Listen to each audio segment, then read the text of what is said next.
Going on, good people? Hope you like that new intro that I just came up with. But yeah, I'm back with another video, and I've been dying to do this one. I had to pull over, as a matter of fact, while I'm working because I really want to talk about this topic right here. And it's more geared toward the underdogs. Don't count anybody out. Don't take anybody for granted. Some of y'all may know, if you follow my videos, that I'm an entrepreneur right now. I have my own business, but in the fall time, winter, I have to take a second job doing something else until I can until this business can carry me throughout the whole year. So I'm an entrepreneur. I think I got a lot of good things going for me. I feel blessed because I'm further along in life now than I was 10 years ago, 5 years ago, as a matter of fact. But I want you all to know that it wasn't always like that for me. I was not always an entrepreneur. I wasn't always a highly positive guy. And to be transparent and to be honest with you, I'm not always positive. Like, I don't wake up every day and I'm just happy, jumping up and down, skipping around, happy. I'm human and I have my emotions. I have my days that I don't feel so good and I don't feel so excited. But for the most part, I think I'm in a way better place than I was even 4 years ago. But I came from a low level. I came from a dark place when it seemed like there was no kind of hope. I shared that I used to be involved heavily in crime. Surprise, surprise, the black guy that's a criminal. But it's true.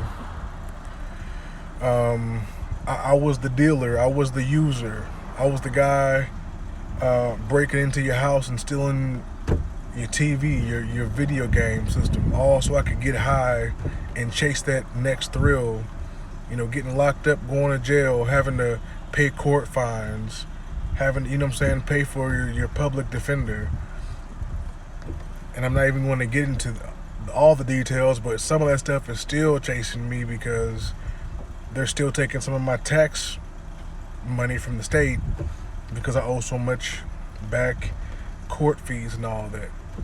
But anyway, this is geared toward the underdogs. The underdog could be the person that you see walking down the street with the dog. The guy's got that 3 foot long beard and he looks beat up and it looks like life drug him through the mud and the dirt. He looks just done. That was almost me because I was homeless at one time and I had nowhere to go and I didn't know what to do. I didn't know how to get back on my feet, like the right way. That was me, the beggar that you see on the corner, like, that was me at one time. Now, I never had a sign out talking about I'm homeless, will work for food. Like, I stole for food. I used to go around stealing deodorant when I had nowhere to go. I used to go to my friends' houses, sleep on the floor, sleep on the couch, take a quick shower, and I'm on to the next location. That was me. So whenever I'm out with somebody or I see them and I see people doing, bad, it seems like they're doing bad. Like, I don't judge nobody in that situation, in that condition, because I know exactly how it feels and I know what it's like to be caught up. A lot of folks don't understand that, like, you may have a family member that's on drugs or always in trouble or doing something that you don't feel like it's socially acceptable, morally acceptable. You want to know why they do it? It's because most likely they're caught up in that lifestyle. There's a lot of different things influencing them. People, It could be just a war within themselves that's causing them to behave that way. Like, you don't know why they are the way they are. But if you ever talk to a real counselor or a good one, they would tell you, if you want somebody to change, do not force them to. Um, you cannot force an alcoholic to quit drinking. You tell them stop, that's the first thing they're going to do is go drink. Because you want to take that pleasure away from them now. Now they feel anxiety. Now they feel stressed. They're panicking now. They're like, oh wait, I can't drink. Let me go get something to drink. That's the first thing they want to do now is go drink. Because you try to take that drink away from them. That sip of liquor is like a pacifier to them. That crackhead that you laughing at, that draw from that crack pipe is like a bottle to them. That pacifies them, that soothes them. And there's a reason why they pursue that drug or that lifestyle, like prostitutes. I don't really know why women do that. A lot of them, I think that they're homeless and they do that to make ends meet day by day. They're strung out on drugs. They may do it to find a way to support their drug habit. Because believe it or not, I know some young women that wasn't originally like that, and now they are. They're pretty much prostitutes. And when I see them, I don't stare at them. I don't point. I don't laugh. In my mind, I pray for them, and I just keep on going. Because I can't save everybody. All I can do is encourage them and pray for them. But there's a reason that everybody has a vice or they have a lifestyle that you may not agree with, but it's happening. And I think that people really need to stop and think deeper as to why do you think they're doing it? Or better yet, don't even wonder why. Just imagine you being in their footsteps, in their shoes. Put yourself in their shoes. You know, I've heard, I think I've asked one homeless guy, why don't you want to work? This was well over 10 years ago. I said, man, why are you homeless? Why don't you just go get a temporary job? Why don't you just, you know what I'm saying, save some money, get a place? And the answer I got from him was something like, he didn't believe in the socio-economic system of working. He felt like he felt like working in general, even if you were an entrepreneur, made you a slave. Something to that effect, that he didn't agree with the system of the bartering system. I guess he just wanted to be excuse me. He wanted to be free to do whatever. Has anybody ever heard of that? And I'm not even making fun of the guy, but as I remember, that's what he said to me, that he just didn't believe in working. Like, he felt like working made you some kind of slave or something like that. Even if you were getting paid, there was something about working. I'm trying to remember how he put it, but he was just saying he didn't believe in that because it was like it was all political, and he just didn't want to get wrapped up in the politics of working, something like that. But you know, that's why he said he didn't want to work. Some people, they're making more money holding up a sign on the corner saying we'll work for food. They're making more money per hour than a hardworking man like me is in the whole day. And I'm not mad. Yeah, it's discouraging, but I'm not mad. I'm not going to throw a rock at nobody or yell an insult to them, because stuff like that will catch up to people. But I'm not even talking about the wrong doings of people. Excuse me. I got bad allergies out here. But yeah, put yourself in someone else's shoes and don't be so quick to judge, because let me tell you, that could That could easily be you. That could easily be me again. Excuse me. Out here struggling real bad. I've seen where people have lost everything in one day.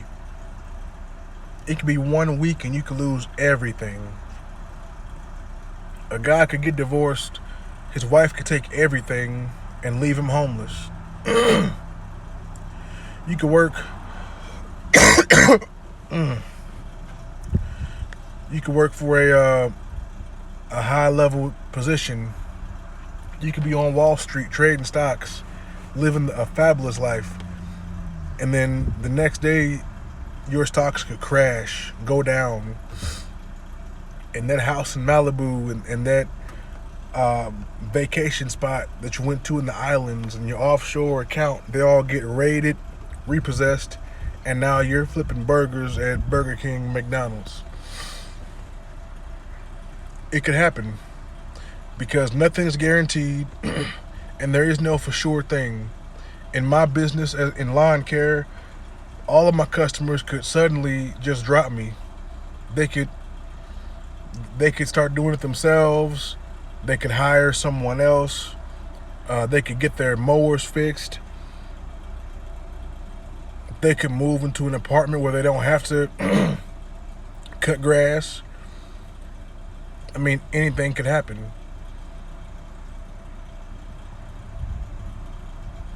That's why I feel blessed and I don't take anything for granted. But I really wanted to touch on that, and I really wanted to talk about that, about the underdog. Encourage somebody, lift somebody up, because it's impossible for you not to feel good when you take the time out of your day to uplift somebody else. It's a twofold thing. It makes you feel better, and it'll definitely make them feel better. I think about that a lot, and I'm thankful that I'm on a higher level in my life where I'm drug-free, I'm crime-free. I got a lot of other issues to work on, but man, that has just really, really been on my mind for the past 2 days. And I'll probably make some more videos talking about this because I see it a lot. And I try to catch myself if I say, man, look at that dude. He's homeless. Like I saw a guy walking past me the other day and he kind of stopped and talked. And at first I felt kind of uncomfortable. But then I said, no, man, he's just strung out. He's just on the streets. He's just roaming around. He's not bothering anybody. And it took me a few seconds to kind of go back in my mind and remember how I used to be. Because I was the exact same way. Living out of hotels, living out of my car until the car broke down. That's what I had to do until finally I got some sense and I made the necessary moves. And I really am grateful for that. And I'm grateful for every person that tunes in and comments and likes the channel. Someone said I put out a lot of unselfish material, and I really appreciate that. I have no hidden agenda. I'm not trying to get no money out of you. I'm not trying to be popular and famous. I know I've received a lot of help from YouTube, so I figure I don't know a lot, but I've made a lot of mistakes and I can share those, and maybe that'll help somebody and influence them and encourage them.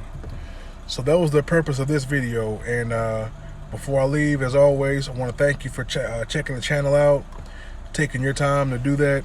If you haven't liked the video by now, please smash that like button.